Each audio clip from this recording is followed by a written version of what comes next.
the crucified Savior. We're still discovering Jesus in the book of Daniel.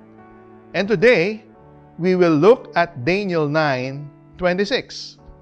Our text says, "After the 62 sevens, the Anointed One will be put to death and will have nothing.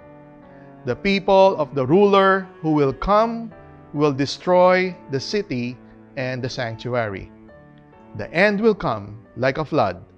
War will continue until the end, and desolations have been decreed." In this verse, we read about the Anointed One, who was foretold to be cut off and have nothing.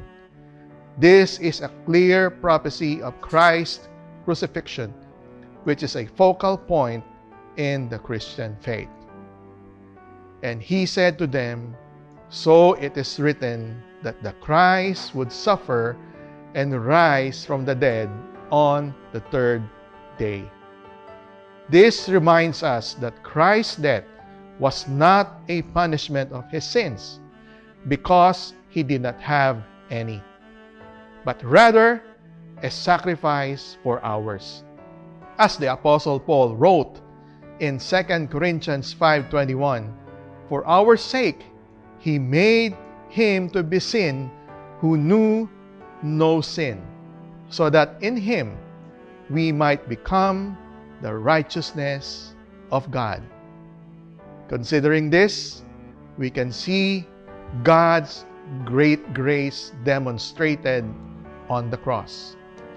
He sent His Son to die for us, even though we are unworthy of such a sacrifice. So let us always think about Christ's atoning death and trust unreservedly in His saving grace. For anyone who believes in Him will not perish, but have everlasting life. As Paul wrote in Galatians 2:20, "I have been crucified with Christ. It is no longer I who live, but Christ who lives in me. And the life I now live in the flesh, I live by faith in the Son of God, who loved me and gave Himself for me. In His death, we died to sin, and in His resurrection, we live to Him."